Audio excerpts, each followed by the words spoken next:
We've been in Psalms 103 ever since I got blessed with the benefit of going to the national finals and got blessed with great tickets, and I got blessed with a personal taxi and a minivan home from. Received some benefits, and we've been in Psalms 103, and we've been teaching for the last 3 weeks about the benefits of being God's children. So I want to remind you in Psalms 103, starting in verse 1, it says, "Bless the Lord, O my soul, and all that is within me. Bless his holy name. Bless the Lord, O my soul, and forget none of his benefits." Don't forget how you benefit from God. Number 3 is what we taught on last week, is he who pardons all our iniquities and heals all our diseases. And number 4, verse 4 is where we're at today, and who redeems your life from the pit.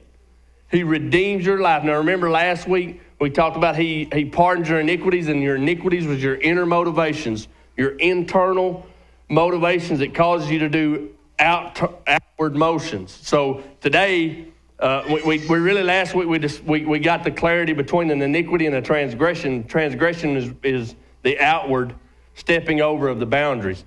When he writes, he redeems your life from the pit. He redeems your life. The benefit we're focusing on today is redeemed, the redemption of your life from the pit. So I want you to know, I was studying and praying and watching Robert Morris's teaching, who gave me a lot of insight on this, and he shared and showed how he found 4 original meanings to the word redeem. And it's important that you grasp all 4 of these, and I'm going to go over them real quick. But I want you to know there's so much. Redeem means so much more than traded for. It means so much more than just purchased or paid for. In the original language, it had 4 different meanings. And the first one meant the marketplace of slaves, where slaves were literally traded. The second one meant out of the marketplace for slaves. The third one meant full payment of a slave. And the fourth one meant full payment for the freedom of a slave, the complete restoration of someone that's bound in slavery. If you look at Galatians 3:13, you find a scripture that has 2 of them. If you read and study a little bit, you'll see 2 of the original languages. We really simplified the Bible, and it says, Christ redeemed us from the curse of the law, having become a curse for us, for it is written, cursed is everyone who hangs on the tree. The first definition that you can really see, it says, is Christ redeemed us from the curse of the law. He took us out of that marketplace that we've been trapped in. All right? And then he says, having become a curse for us, he came into it so that he could take us out of it. Are y'all following me? All right. It's important that we get that, because here's the deal. When Adam sinned, he sold us all out. He sold out, and we all came under the curse of sin. All right? And so when Adam cursed when Adam sinned and he brought that curse upon us, if you study Romans chapter 6, we are burdened and live in the restraints of sin and held bondage by sin. But through Christ, we have the redemption, and we are freed to raise and walk in the newness of life, no longer enslaved to sin. If you study Romans 6, that's really what it wants us to understand. And I'm not fully convinced of this, but I'm really starting to think this probably happens. I think in every one of our lives, as we grow and develop and as time passes, we're sold to a sin or 2. I think Satan is the slave trader, and he says, oh, I know greed will get him. Greed will eat him up. Pride will lust will wear him out. So somehow early on in your life, you got exposed to things that you had no business being exposed to, and lust has been held you in bondage forever. You can't remember a time when you haven't had that issue. Or you can't remember a time when you haven't been angry or unforgiving or selfish or you can list them. But I believe what Satan does is he sells you out, and you are enslaved by sins and individual sins. I think we are so quick to just generalize sins and forgiveness of sins and transgressions of sins and the iniquities of sin, that we don't fully grasp and receive the full benefit of what Christ really done. But when you go to getting into your own business so good that you begin to singularize or itemize what it is that has you in bondage, you can begin to find freedom for that. It's important that you begin to grow up enough to examine yourself. And by golly, take a hard inventory and say, you know what? And as we're coming to an end of the year, it's a great time to do that. To go, a lot of people love to set their goals for the next year. By golly, I'd like for you to clean up the mess from this year before we worry about going into, y'all with me? So I'm encouraging you, man, don't beat yourself up and but look at yourself, examine yourself and say, what has had me in bondage and what iniquity has kept me falling back into that transgression and into that pit? What keeps me in the dang pit? Because Jesus came to redeem you and relieve you and retrieve you from the pit. So you got to want to be retrieved, and you got to know you need to be retrieved. If you look at Ephesians 1, 7 and 8, it says, in him we have redemption through his blood, the forgiveness of our trespasses, according to the riches of his grace, which he lavished on us in all wisdom and insight. That's number 2 definition. He retrieved us out of that pit. Through his blood, we have been freely forgiven. Our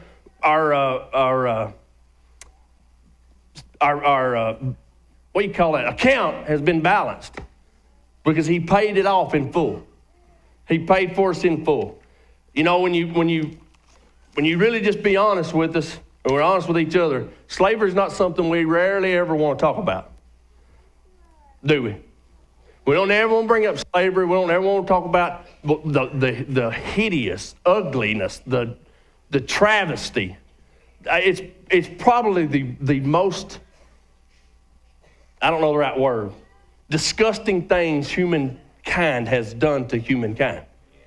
It is pukable. I don't know if that's a word. But you know what I'm trying to say? And we throughout history, from biblical times till current times to right now, we find places in this world where people treat people like animals. And it is it's horrible. It's a good word. It's horrible. In the biblical times, they would check teeth. They would check a slave's teeth. They would stand them up in public and auction them like cattle, like livestock. They would hit them and slap them and mock them just to demonstrate what kind of temperament they had. If they were calm or if they were violent or if they would get angry, they would even encourage possible buyers to beat them to see if they could withstand and hold up what kind of an endurance they had. It's hideous. Horrible the way humankind can treat humankind. And yet Jesus, if you'll think for a minute, came to this earth. He was beaten. He was mocked. He was spit on. He was humiliated in public, so that no matter throughout history who found themselves or how they found themselves enslaved, he had experienced what they experienced. He had been where they are at. He set them free. He redeemed them by becoming them. He left where he was and came where we are and did what had to be done. Because Adam sinned, life and all of this hate and pain entered into this world. So Jesus bared the brunt of all of it so that we could be redeemed. But there's so much more to being redeemed. And I think we cop out and say, well, I've been forgiven, and we think that's redemption.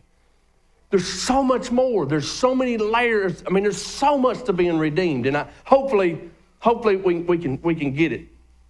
I want you to know the same struggle. I'll be honest. In America, right now today, we are still, slavery has been abolished for over 150 years, right at 150 years.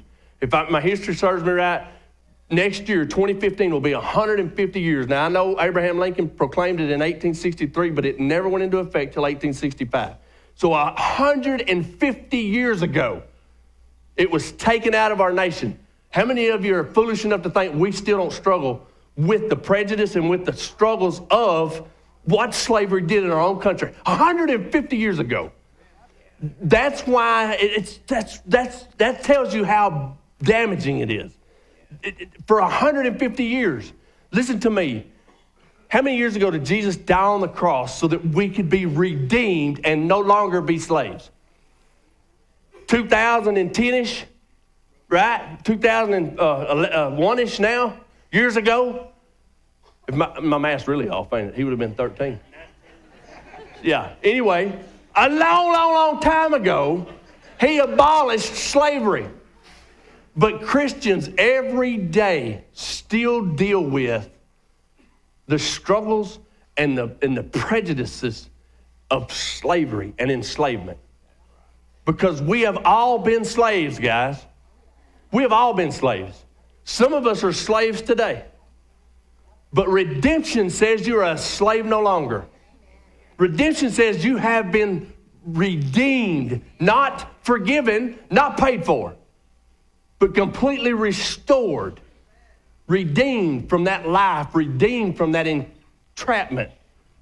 And I hope we can see it. If you look in Galatians 4, 3 through 7, it's a lot of scripture for me to read, so bear with me. It says, also we, while we were children, were held in bondage under the elemental things of the world. But when the fullness of time came, God sent forth his Son, born of a woman, born under the law, so that so that he might redeem those who were under the law, that we might receive the adoptions as sons. Because you are sons, God has sent forth the Spirit of his Son into your hearts, crying, Abba, Father. Therefore you are no longer a slave, but a son. And if a son, then an heir through God. Listen, so many Christians live after salvation either held in bondage by sin and a slave within the sin that held them before they were set free, because they accept the salvation. Praise Jesus, they get to go to heaven. But I'm going to just hang out in Slaveryville until he comes and gets me, or I go be with him. Or they find themselves out here belonging nowhere. I'm no longer, I've been set free from my sin, and Jesus paid the price for me, but I don't belong to anybody. I don't belong anywhere. I don't belong. Listen to me. When you are fully and you unpack redemption, you know that you are his son, his daughter. You are given the adoption to being God's child through the blood of Jesus. And here's what happens. Christmas time, everybody's going to unwrap gifts. And I've had it happen in our house. People unwrap a gift, and they look at it and go, oh, that's great. Oh, that's cool. But it still comes in a package, and it's got them stupid zip ties on it. And 5 or 10 minutes into thinking about how to get it open, you go, there's another package. And you set that down, and you unwrap another one. And a year or years can go by, and you unwrapped it. Maybe you've unwrapped the gift of redemption. But you got it unwrapped and it's sitting there. You ain't fully unpacked it and begin to use the benefit of being redeemed and brought forth to the son or daughter of God. Not no longer just a slave, but set free from slavery, unpacked and released from the restraints of slavery, no longer committed to anyone in any kind of slavery, completely free. Listen, God wants you to love him so much that you can't help yourself but serve him. And me as a preacher, when I get all poochy-lipped and pouty and tired, and I think I'm tired of serving God, am I so stinking stupid that I think God needs me? Huh? Who am I to whine about being blessed to do something for my daddy? I ain't saying I won't do it again. And y'all don't need to remind me when I do it again. You preach, you will. I know I will. I'm a spoiled brat. But if you've been given an opportunity to do something for someone who loved you so much that he gave it to you and didn't make you be obligated to him for it,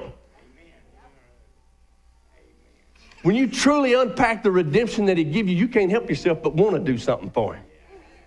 And man, if you've been blessed to be able to do it worth a flip, you ought to sure enough do it. You know what I'm saying?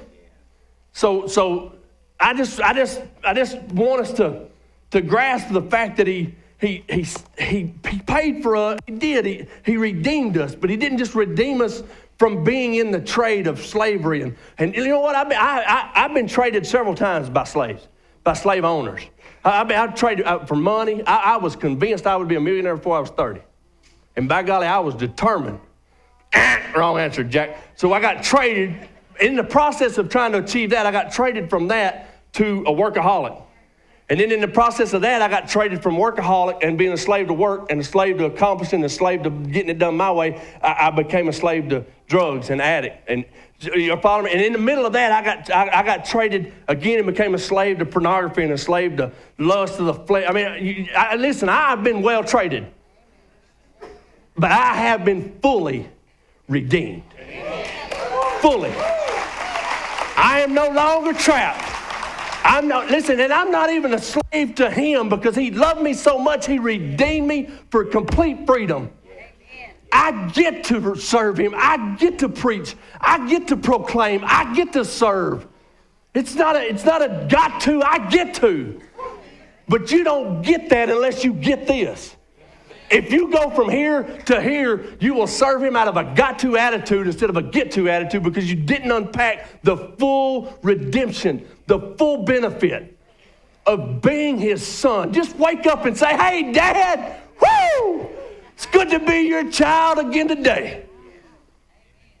Man, I needed to be preached at today. I don't know about y'all, but shoot, I needed me some of this. Here's how cool. This is something I didn't see. I never seen this till I was watching the teaching from Gateway on it. But look at Luke 3:38. And I sent this text out, and I said, how many sons does God have? If somebody walked up to you on the street and said, hey, Bible trivia, how many sons does God have? What would your answer be? Huh? One. Majority of people, honest people, would say one. He has one begotten son, right? Look. Now, in Luke only did they do the genealogy. Matthew, they did the genealogy of Jesus from first to Jesus. But in Luke, he started at Jesus and went backwards. You follow me? He goes all the way back. And he goes all the way down, the son of Enos, the son of Seth, the son of Adam, the son of God. Adam was the first son of God. You know, in 1 Corinthians, it says that the first son of God, the first Adam, sin entered in through the first Adam, but life came back in the second Adam. Nobody ever talks about Jesus' name being the second Adam. But sin came in because of the first son, Adam, and we were sold into slavery. But redemption came through the second Adam, the son, and we were redeemed because of Jesus. Did y'all see that? Man, I want you to get that. I want you to, and listen, next week, if you unpack redemption this week, you got to come back next week and get the batteries because the batteries are not included in this message. But we'll have the batteries next week. It's good. I'm almost getting excited again. Now, I want to share something with you from the Old Testament book of Hosea. And I asked James to find it on the Message translation because in NASB, I got so lost. And the Message summed it up to where we understand it. And if you read that whole chapter, which I'm not going to read it and I'm going to skip a few words, because I've seen some kids and a couple of them are mine, but you should read this. This is about Gomer. Now, I don't know how many of y'all have ever studied Hosea and Gomer, but Hosea became God called him to be a prophet, and he told him to go get a wife, and she used to be an adulterous woman. Yeah, hey, think about that. I want you to go get your wife, son, but I want you to make sure you get you an adulterous Lucy. What, can't quit jumping fences and can't stay in the right pasture? You go get her now. You make sure you find the right one. And look, she wasn't ugly. She had an ugly name, Gomer. My goodness. That don't go. I mean, you say, hey, Gomer. How can you say Gomer and it be, it can't. But anyway, but she was very pretty.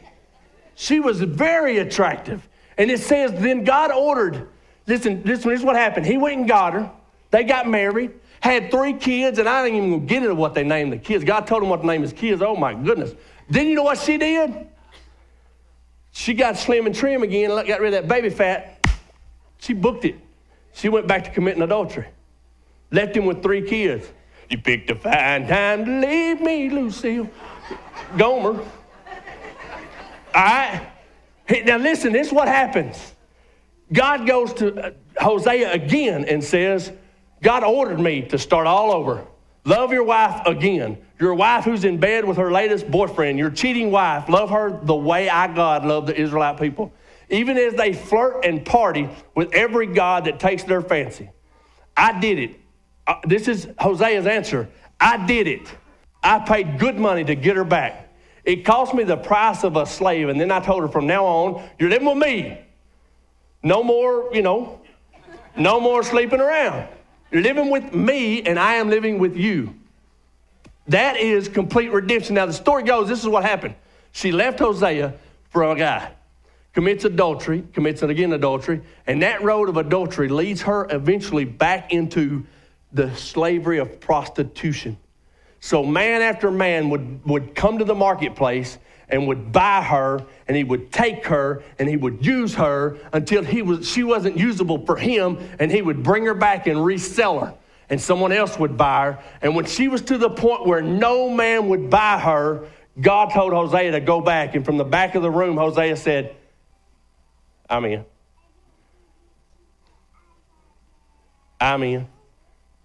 And he bought her back, and he brought her home. Listen to me. I do not care how many times you have been an adulterer. I don't care how many times our Lord has come for you and asked you to quit doing what it is that you do. And how many times you end up going back. How many times you end up going back to that old sin way, and you end up right back a slave to the sin that he set you free from. He will be the one that pays full price for you when you ain't worth a plug nickel. He loves you that much. He loves you that much. To him, you are worth whatever the cost. He sent his son to pay the full price of redemption. Not partial payment, not monthly installments, paid in full. Paid in full. So as I was finishing up this deal, I thought, some of us ain't like me. There's bound to be some of y'all that ain't like me, that's been sold and traded in the slave world and been ignorance in my own ignorance and repeated. Man, some of y'all bound to be smarter than that. Some of y'all bound to maybe, and then God reminded me of this. I'm going to share this little story with you. And I want you to know, no matter where you're at, either you're like a Gomer or you're like a Kendall Grace. One of the two. You either like a Gomer like myself, and you know he paid for you, and you know he brought you back, and you know he done all that for you, and then somehow or another you end up messed up again. Or you're like Kendall. And I'm going to share you this story that happened 2 Wednesday nights ago. And I want you to see how great a loving Father we have. We was getting ready for church, to come to church, me and Ty and Kendall, and Ty was up there feeding horses. And I was washing Ahab. He had a rain rot, and I was washing him down. And Kendall's running all over the barn, and I don't care what she's doing. As long as she's killing nothing, I'm good. So I just let her run. She ain't ready to drive yet, so as long as we're not driving nothing, I don't holler at her. She comes around the corner, and she said, Daddy, I need to get on such horse. And I said, no, Ty's already rode him. I can tell you he ain't going to fit you. We're just looking for her a new horse because she's going to be an all-time champion barrel racer and pole bender. And but this horse won't fit. I said, no, this horse won't fit. Daddy, I want to ride him. Daddy, I want to ride him. Daddy, I want to ride him. I said, Kendall, he don't fit. But y'all know how long I put up with that. But I couldn't get to her. And I learned there's a couple of ways you can teach a kid. You can whoop it in them. Or by God, you can let them learn the hard way. And I said, Ty, saddle that horse. Ty comes walking around the barn, and he walks out, and he said, sir? Like, what you talking about, Daddy? I said, put Kendall Grace's saddle on such and such horse. And I said, do what I said. Yes, sir. He saddled her, leads the horse out. I plopped Kendall up on him, and she jiggy-trotting in the little old arena, and she's like, oh, I like him. Oh, he's perfect. Oh, man, I want him, Daddy.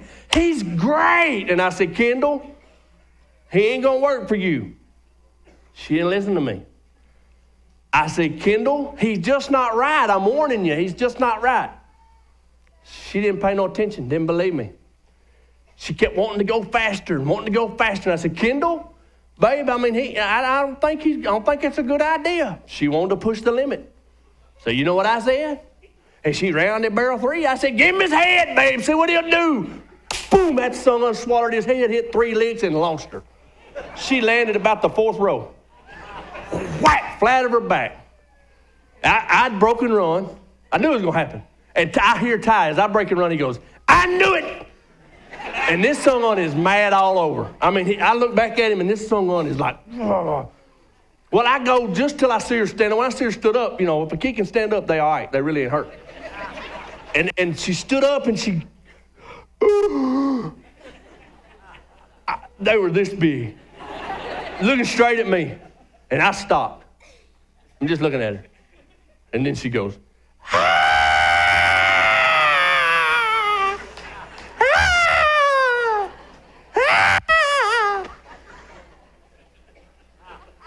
I didn't laugh. But I said, hey, easy. I said, Kendall Grace, quit it. Quit screaming. Oh, it hurts. Oh, it hurts. Oh, I said, quit panicking. And Ty goes, it'll kill you. So she's standing there. She ain't moved. You hear me? She don't know if her lower extremities are working or not, but them lungs got no problem.